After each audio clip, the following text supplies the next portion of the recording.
Yo diría que después de la nacionalización petrolera,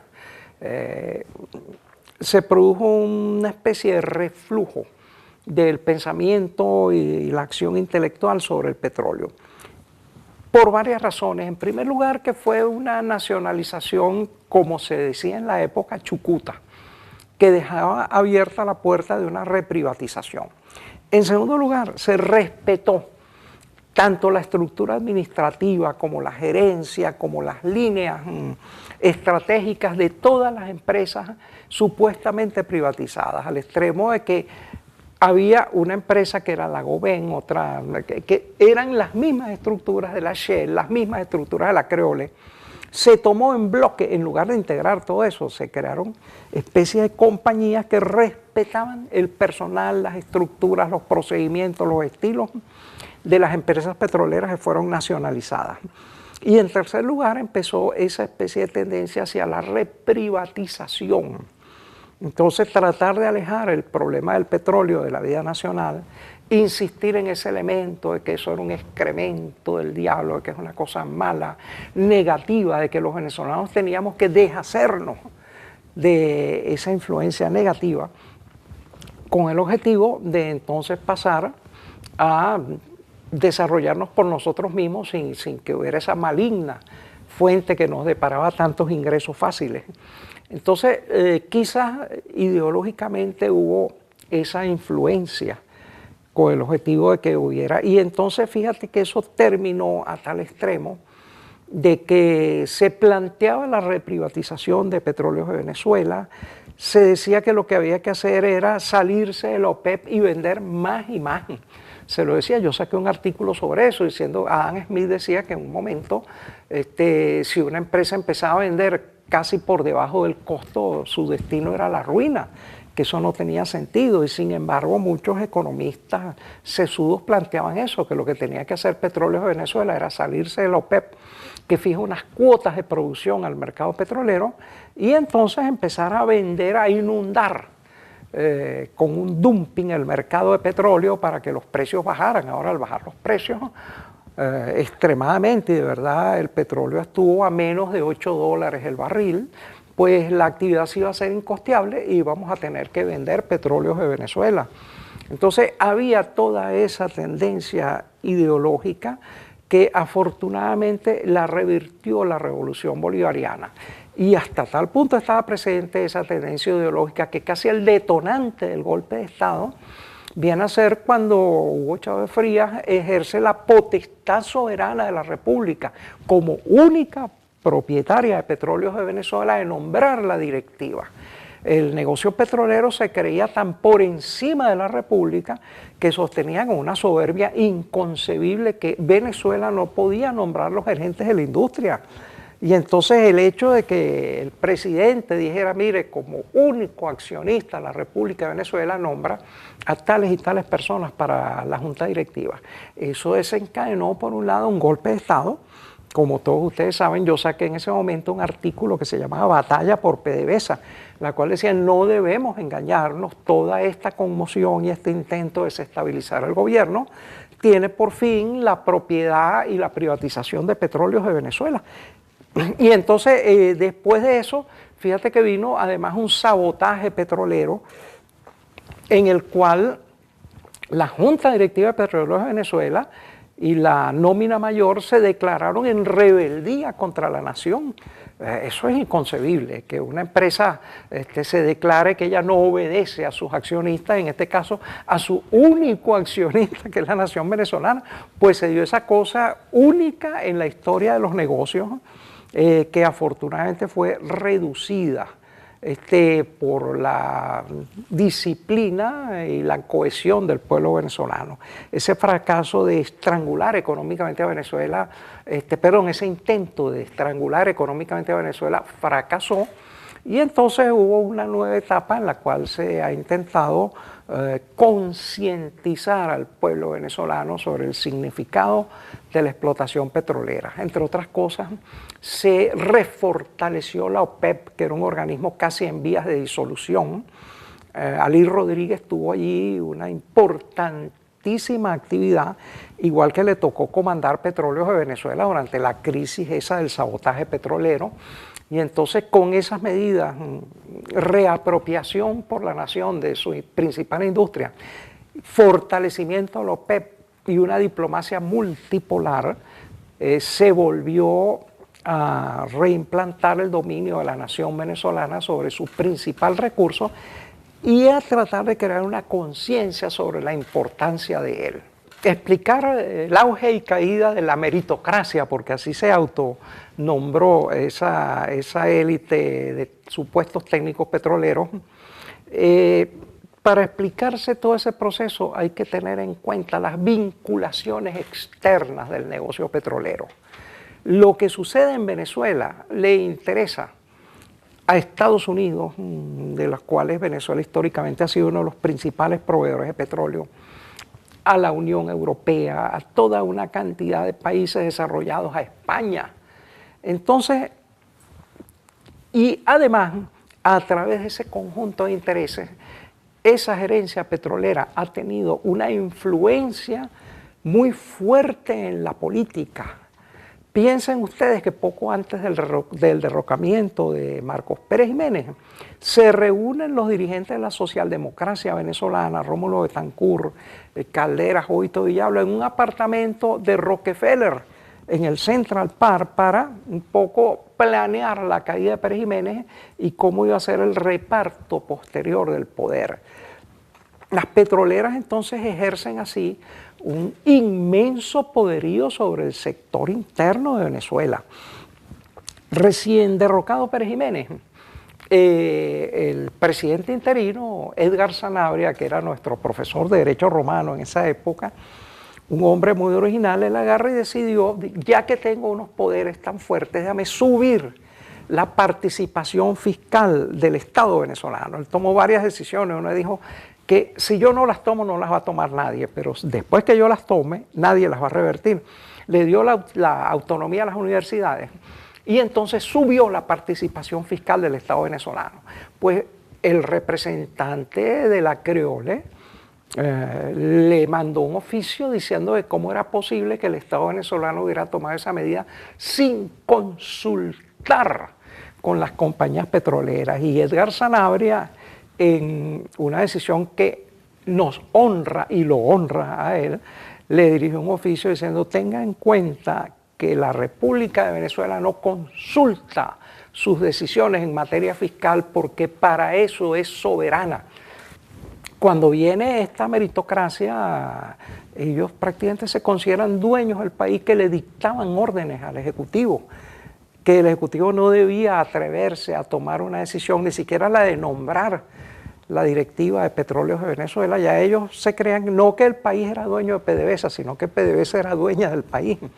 Y entonces, bajo esta falsa concepción oligárquica, fue que se atrevieron a ponerse del lado del golpe de Estado, a sostener tesis como esa de que quien debía dirigir el país eran los meritócratas, los autollamados meritócratas de Petróleos de Venezuela.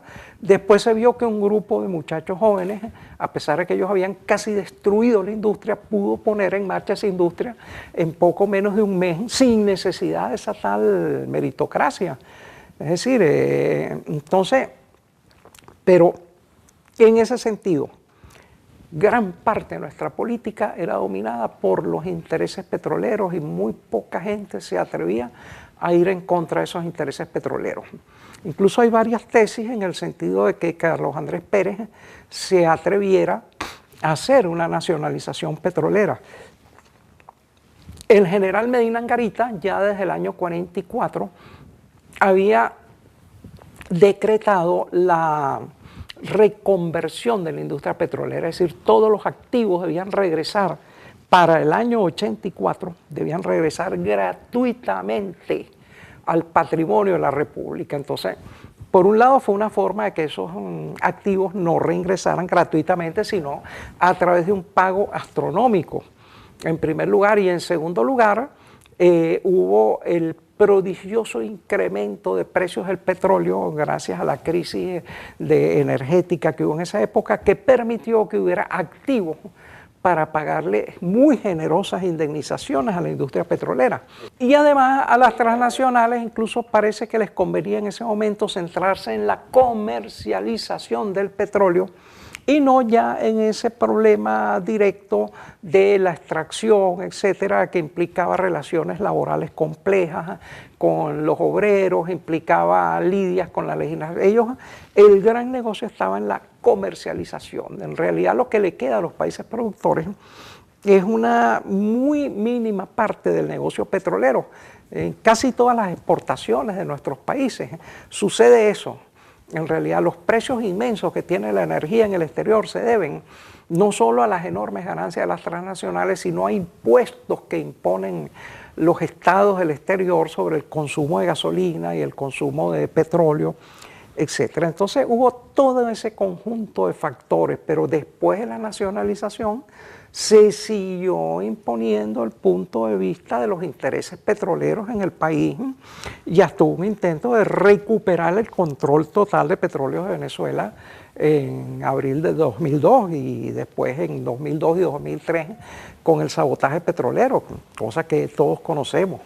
Es difícil resumir 100 años en cuanto a sus hitos fundamentales. En primer lugar, está el inicio de la explotación petrolera, que es difícil fijarle su comienzo porque hubo pioneros que sacaban uno que otro barril, etcétera. Pero, exacto. Pero yo diría lo siguiente, fíjate. Número uno, el reventón del Pozo del Barroso, que ya determinó ante el imaginario nacional la importancia de esa riqueza. Hubo otro evento que fue en 1929, en plena crisis económica mundial.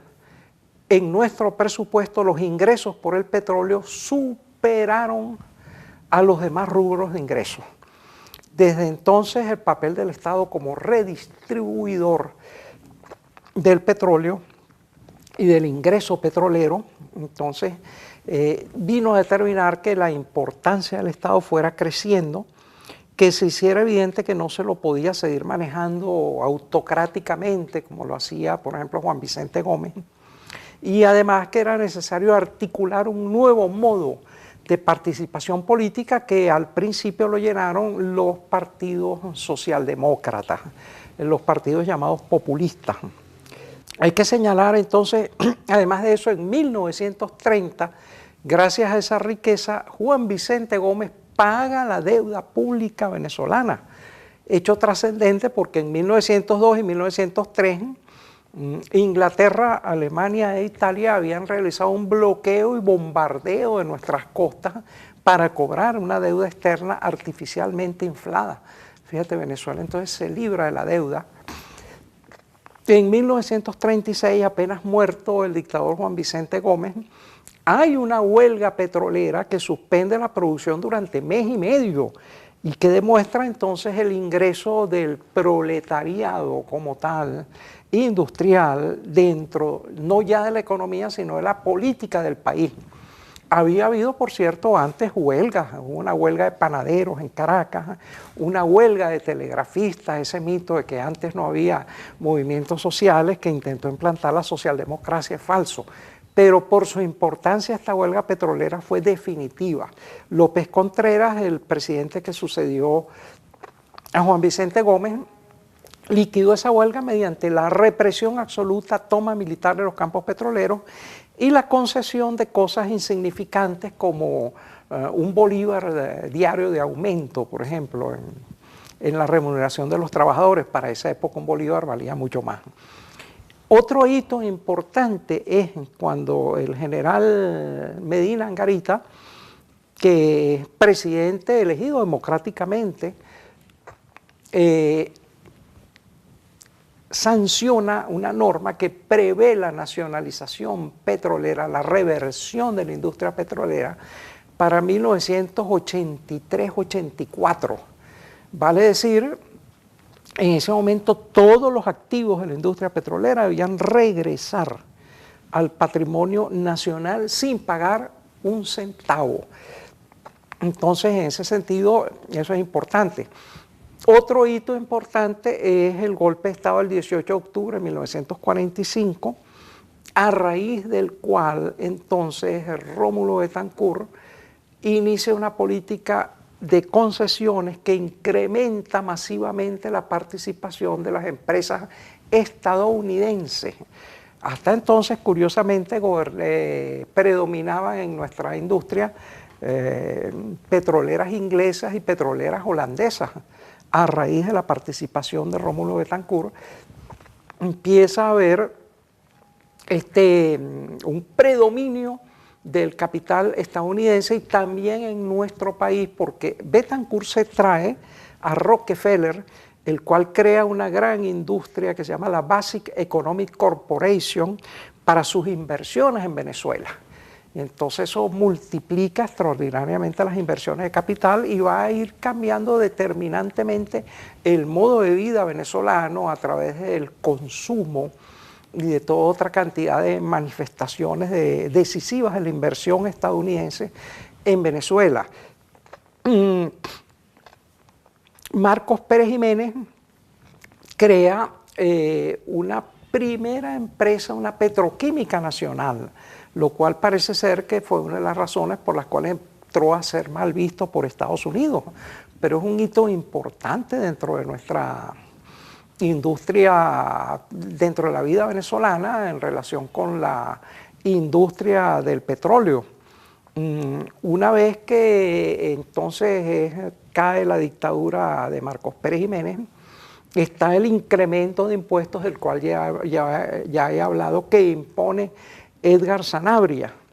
Y entonces viene a finales de los años 60 la escandalosa transacción de lo que debían las petroleras por causa de la renta del impuesto sobre la renta y otros impuestos que debían en Venezuela.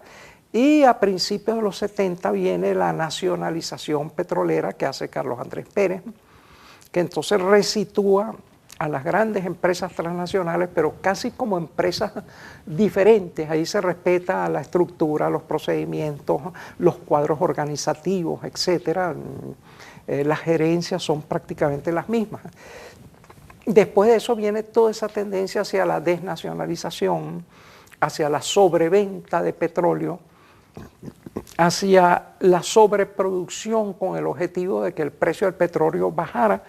Petróleos de Venezuela se hiciera, por lo tanto, no rentable y hubiera que vendérsela a los capitales transnacionales.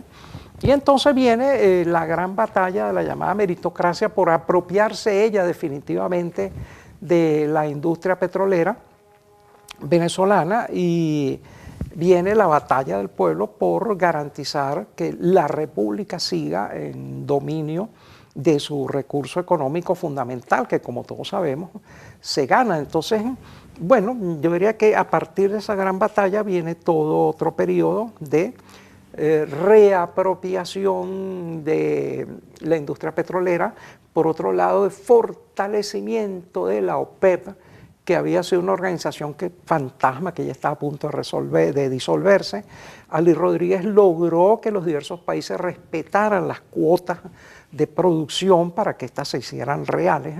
Gran parte de los estados del Golfo Pérsico y de Arabia vendían mares de petróleo por encima de las cuotas y el precio del petróleo bajaba.